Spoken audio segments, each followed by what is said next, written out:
गौर से सुनिए दोस्तों, क्या आपने कभी खुद से यह सवाल किया है कि अगर आपका मन आपका गुलाम बन जाए तो आप क्या नहीं कर सकते? सुबह उठने का मन नहीं करता, कुछ नया सीखने का मन नहीं करता, गुस्सा आ जाता है, मन भटक जाता है, काम का मन नहीं करता।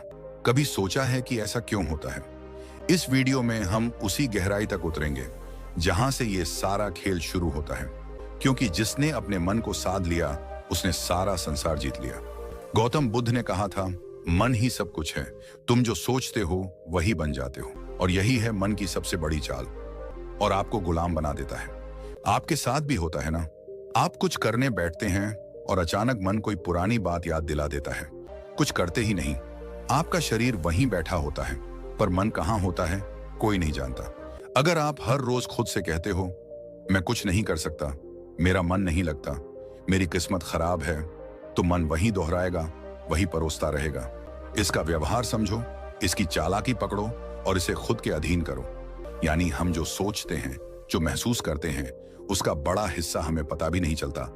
यानी अगर आपने अपने मन को सही प्रशिक्षण नहीं दिया तो वो बिना आपकी मर्जी के आपको वहां ले जाएगा जहां आप कभी नहीं जाना चाहते थे। क्योंकि उस सब को जीने के लिए सबसे पहले जिस चीज की जरूरत है वो है मन की स्थिरता।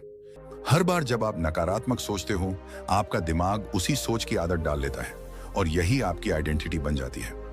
इस वीडियो में हम आपके सामने वो रहस्य खोलने वाले हैं जिसके बाद आप जानोगे कि मन को जीतना क्या होता है और कैसे हर आम इंसान अपने मन की शक्ति को जागृत कर सकता है। लेकिन अगर आप इस युद्ध को समझ लें तो जीत पक्की है। इस सफर में हम जानेंगे मन को कंट्रोल करने की 5 सबसे शक्तिशाली विधियां। तो बने रहिए इस वीडियो के साथ, क्योंकि अब जो आएगा वो सिर्फ जानकारी नहीं, जागृति है। क्या आपने कभी अपने आप से कहा है, मुझसे नहीं होगा? अगर हाँ, तो आज इस वीडियो को पूरा देखना आपके जीवन की दिशा को बदल सकता है।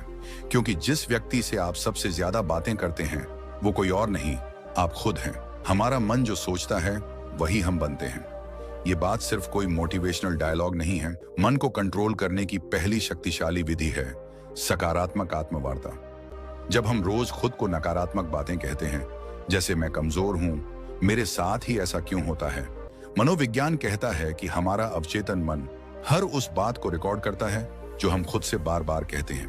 और अगर आप खुद से रोज बोलें, मैं कर सकता हूं, मैं सीख सकता हूं, मुझे खुद पर विश्वास है, तो आपका दिमाग उसी दिशा में काम करने लगेगा। गौतम बुद्ध ने कहा था, मन ही सब कुछ है। अब यहाँ एक बात और समझना बेहद जरूरी है। सकारात्मक आत्मवार्ता का मतलब ये नहीं कि आप हर हाल में खुद से झूठ बोलें। और अब हम प्रवेश करेंगे दूसरी विधि में। दूसरी विधि, लक्ष्य निर्धारण, गोल सेटिंग। क्यों हम अक्सर एक काम शुरू तो करते हैं लेकिन बीच में ही छोड़ देते हैं? इसके पीछे एक गहरी वजह है, अस्पष्टता। गौतम बुद्ध ने एक बार कहा था, यदि कोई व्यक्ति एक बाण को निशाने पर चलाता है तो पहले वह जानता है कि निशाना कहां है। कई बार लोग बहुत बड़े बड़े लक्ष्य बना लेते हैं, लेकिन वो इतने धुंधले और अनियोजित होते हैं कि दिमाग उन्हें समझ ही नहीं पाता। दोस्तों, क्या आप जानते हैं कि हमारा मन सबसे अधिक बेचैन तब होता है जब हमारे पास समय की कोई योजना नहीं होती? और यहीं से शुरू होती है मन को काबू में रखने की तीसरी शक्तिशाली विधि, समय प्रबंधन। अगर आप दिन भर बहुत कुछ करते रहते हैं लेकिन अंत में थक कर गिर पड़ते हैं और खुद से ही नाराज रहते हैं, तो यकीन मानिए आप समय को नहीं चला रहे।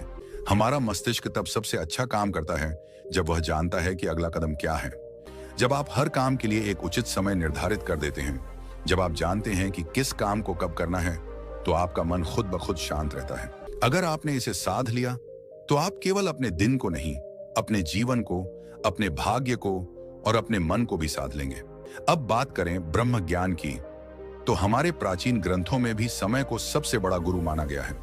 वेदों में कहा गया है, कालो ही परमम बलम, अर्थात समय ही सबसे बड़ी शक्ति है। गौतम बुद्ध भी समय के महत्व को भली भांति समझते थे। यानी समय की सही योजना न केवल काम में सहायता करती है बल्कि मनोबल और मानसिक स्थिरता को भी बढ़ाती है। दोस्तों, क्या आप जानते हैं, हम सबके भीतर एक ऐसी शक्ति है जो अगर जाग जाए तो न कोई डर टिक सकता है, न कोई चिंता, न कोई भ्रम। आज हम बात करने जा रहे हैं ध्यान की, यानी मेडिटेशन की। ये सिर्फ कोई साधना नहीं, ये कोई ट्रेंड नहीं, ये कोई वेस्टर्न तकनीक नहीं। ध्यान कोई दिखावा नहीं है, ये एक आंतरिक प्रक्रिया है और यह तभी फल देती है जब आप इसे श्रद्धा और नियमितता से करते हैं। गौतम बुद्ध ने ध्यान को जीवन का मूल बताया। उन्होंने कहा, ध्यान ही एकमात्र रास्ता है जिससे तुम अपने भीतर की आग को बुझा सकते हो। बुद्ध के अनुसार ध्यान तुम्हें साक्षी बनाता है। ध्यान करने के लिए किसी विशेष स्थान या किसी विशेष पद्धति की आवश्यकता नहीं, बस शांति हो, एक कोना हो और हो थोड़ी सी इच्छा। ध्यान हमें सिखाता है कि शांति बाहर नहीं, भीतर है। तब भीतर से आवाज आती है, अब तुम मुक्त है। और ठीक यहीं से हमारी अगली विधि की शुरुआत होती है। कैसे अपने मन को काबू में लाया जाए, कैसे अपने जीवन को फिर से संतुलित किया जाए।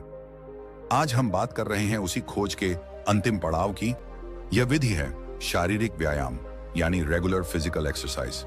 तो चलिए आज हम इस पर गहराई से बात करते हैं। सबसे पहले यह समझिए कि हमारे मन और शरीर का रिश्ता कितना गहरा है।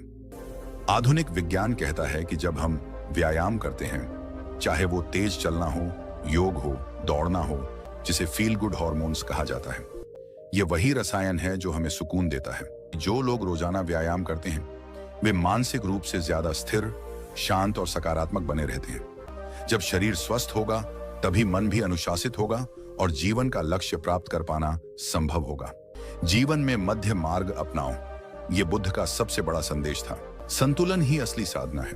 लेकिन जैसे ही आप व्यायाम करते हैं, श्वास गहरी होती है, शरीर में ऊर्जा दौड़ती है। इसका एक और गहरा पक्ष है जो बहुत कम लोग समझते हैं।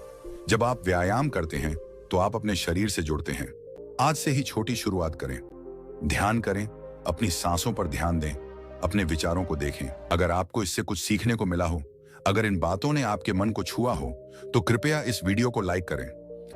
आपका एक एक सब्सक्राइब हमें प्रेरणा देता है कि हम आपके लिए और भी गहरा और भी सार्थक ज्ञान लेकर आए। तो जुड़िए हमारे साथ इस आत्मविकास की यात्रा में, क्योंकि आने वाले वीडियो में हम बात करेंगे एक ऐसे विषय पर जो आपके जीवन के हर कोने को रोशन कर सकता है। धन्यवाद।